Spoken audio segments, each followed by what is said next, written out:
Selamat datang di Pelabuhan Internasional Batam Center.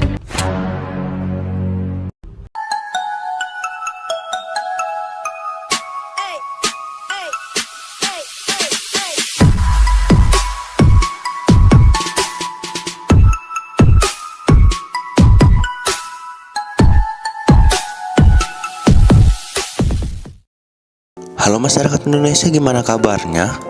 Kembali lagi dengan kami kelompok 2 yang beranggotakan 8 orang, yaitu Dani, sang ketua kelompok, Zaki, Titin, Intan, Ica, Nurul, Rana, dan saya sendiri.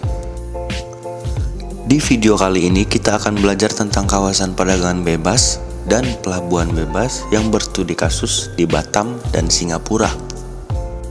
Menurut Undang-Undang Nomor 36 Tahun 2000, kawasan perdagangan bebas dan pelabuhan bebas Indonesia adalah suatu kawasan yang berada dalam wilayah hukum Negara Kesatuan Republik Indonesia yang terpisah dari daerah pabean, sehingga bebas dari pengenaan bea masuk, pajak pertambahan nilai, pajak penjualan atas barang mewah, dan cukai. Lanjut. Kawasan bebas mempunyai fungsi sebagai tempat untuk mengembangkan usaha-usaha di bidang perdagangan, jasa, industri, pertambangan dan energi, transportasi, kesehatan, dan bidang-bidang lainnya. Selanjutnya, kriteria penerapan kawasan strategis di Kota Batam, yaitu kawasan industri yang mencakup industri pengolahan dan industri logistik di sekitar pelabuhan dengan batasan yang jelas. Produk yang dihasilkan oleh pelaku usaha di dalam industri pengolahan tersebut berorientasi ekspor, di mana dengan tujuan ekspor terbesar itu terhadap negara Singapura sebesar 36,94% dan terbesar kedua yaitu Amerika Serikat dengan sebesar 20,13%. Secara geografis, pusat kegiatannya terletak di lokasi strategis yaitu dekat jalur perdagangan internasional sehingga lebih efisien dalam biaya transportasi dan pendistribusian.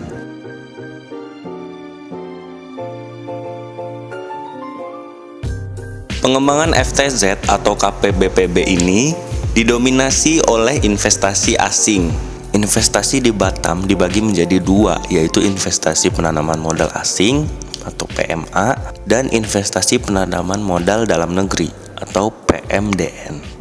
Dapat disimpulkan berdasarkan Peraturan Pemerintah Republik Indonesia Nomor 46 Tahun 2007 tentang Kawasan Perdagangan Bebas dan Pelabuhan Bebas Batam, bahwa wilayah Batam dan pulau-pulau kecil di sekitarnya telah memenuhi kriteria untuk ditetapkan sebagai kawasan perdagangan bebas dan pelabuhan bebas.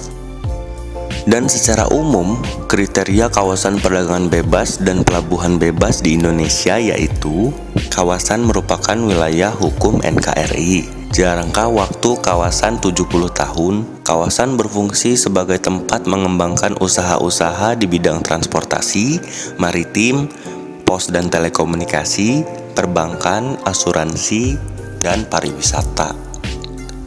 Kriteria kawasan perdagangan bebas dan pelabuhan bebas di Singapura yaitu memiliki regulasi khusus, undang-undang tentang penetapan FTZ, memiliki regulasi yang insentif khusus fiskal dan non-fiskal, memiliki batas yang jelas atau terdelineasi, letak lokasi strategis dalam mengakses pasar global, kebutuhan industri, sumber bahan baku, industri padat modal, memiliki luas 20-260 hektar.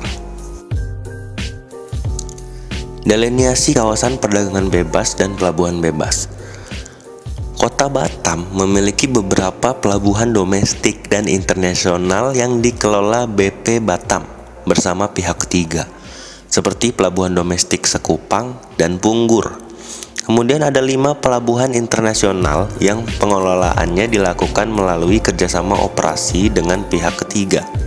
Kelimanya yaitu Terminal Feri Internasional Batam Center, Sekupang, Teluk Senimba, Nong Sapura, dan Harbour Bay. Penetapan kawasan perdagangan bebas dan pelabuhan bebas Singapura. Singapura berkembang menjadi pusat perdagangan utama di Asia dengan orientasi global. Singapura merupakan salah satu negara yang paling berhasil dengan Free Trade Zone. Singapura mendirikan Free Trade Zone tahun 1969 dilatar belakangi oleh kepentingan untuk menyediakan tempat pendistribusian barang dalam perdagangan yang dibebaskan dari pabean. Singapura meyakini bahwa perdagangan bebas akan memberikan keuntungan besar bagi negara mereka, khususnya untuk sektor jasa dan investasi. Singapura memiliki 9 zona perdagangan bebas dan pelabuhan bebas. Yang diantaranya adalah Terminal Brani, Taman Kecamatan Kepel, Terminal Tanjung Pagar dan Terminal Kepel, Pelabuhan Jurong, Dermaga Sembawang, Dermaga Pasir Panjang, Grup Bandara Changi, Kompleks Terminal Kargo Bandara Changi, Freeport Singapura yang terletak di Airport Logistic Park. Perusahaan Singapura yang beroperasi di salah satu FTZ ini tidak diharuskan membayar bea cukai yang masuk sampai barang mereka keluar dari zona bebas. Perusahaan-perusahaan ini juga mendapat keuntungan dari prosedur bea cukai yang efisien saat mengimpor barang di negara kota. Terdapat infrastruktur yang dibangun oleh Badan Pengusahaan Batam yang bekerja sama dengan beberapa lembaga terkait lainnya sebagai fasilitas yang mendukung pengembangan kawasan strategis, yaitu pembangunan perluasan dermaga utara Batu Ampat, pengelolaan limbah, penyediaan air baku, pengembangan e-government, pembangunan jalan tol, pengembangan rel kereta api, pembangunan pelabuhan transhipment peti kemas Tanjung Sauh. Fasilitas dan kemudahan perdagangan bebas di Batam.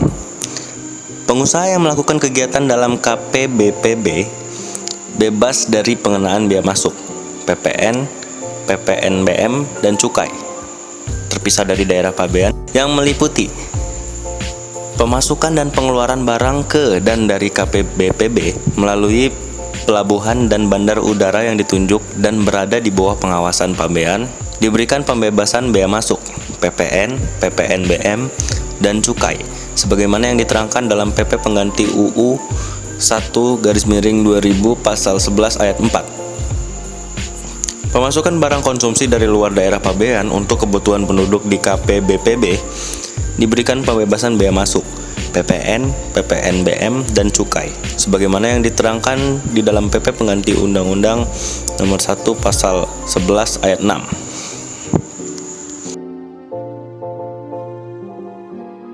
Berikut ini terdapat fasilitas dan kemudahan perdagangan bebas di Batam.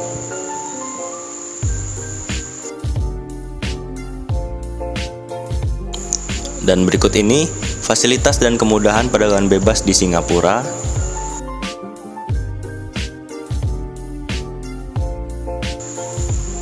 Selanjutnya, dampak pengembangan kawasan perdagangan bebas dan pelabuhan bebas. Dampak positif kawasan perdagangan bebas dan pelabuhan bebas Batam. Yang pertama, peningkatan penyediaan infrastruktur yang lebih baik, memberikan peningkatan pada PDRB Kota Batam, terjadinya peningkatan investasi utama, investasi berupa foreign direct investment mengalami pertumbuhan yang signifikan, terbukanya lapangan kerja baru, dan penyerapan tenaga kerja. Dan terakhir, terjadinya banyak kegiatan ekspor dan menggunakan jasa pelabuhan. Sedangkan dampak negatif kawasan perdagangan bebas dan pelabuhan bebas Batam yaitu munculnya ketergantungan terhadap negara maju, konsumtif, terhadap produk impor ilegal, permasalahan tenaga kerja asing seperti kapasitas skill atau kemampuan di atas tenaga kerja lokal, sehingga kebanyakan tenaga kerja asing ini bekerja pada jabatan yang tinggi. Hal ini berbanding terbalik dengan kedudukan pekerja lokal yang masih berada di tataran yang rendah. Selanjutnya, dampak positif kawasan perdagangan bebas dan pelabuhan bebas Singapura. Yang pertama, adanya pertumbuhan ekonomi dan pembangunan menjadi pusat dagang 123 negara, pelabuhan yang tersibuk di dunia, pelabuhan dalam hal pemunggahan, memiliki kondisi geografis yang mempengaruhi ekonominya, menjadi tempat transport peti kemas antar kapal dunia, menjadi tempat transit antar negara. Dan dampak negatif kawasan perdagangan bebas dan pelabuhan bebas Singapura yaitu adanya kesenjangan sosial, ketenaga kerjaan, serta maraknya penyelundupan.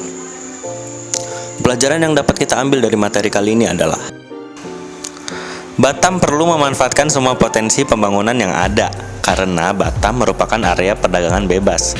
Batam perlu meningkatkan kapasitas pelabuhan karena memiliki potensi menjadi tempat singgah kapal-kapal besar perdagangan. Namun, saat ini pelabuhan di Batam dianggap belum memadai untuk disandari kapal besar. Batam dapat mencontoh pembangunan pelabuhan di Singapura, karena pelabuhan Singapura merupakan pelabuhan terbesar kedua di dunia. Batam dapat meniru strategi yang digunakan oleh Singapura dengan memposisikan wilayah pelabuhan laut untuk keperluan transit barang. Batam dapat mengadopsi transshipment kargo di Singapura, sehingga Batam dapat melayani peti kemas ekspor-impor Indonesia atau negara ASEAN lainnya yang selama ini ditangani pelabuhan Singapura. Singapura banyak dijadikan tempat ekspansi bisnis para investor, sehingga BP Batam dan Pemko Batam perlu meningkatkan investasi, khususnya industri di kota Batam. Karena semakin banyak industri, semakin meningkat PDRB, maka nantinya cargo gateway akan semakin meningkat. Baik, sekian video dari kelompok kami. Semoga video ini bermanfaat bagi kita semua. Salam sukses.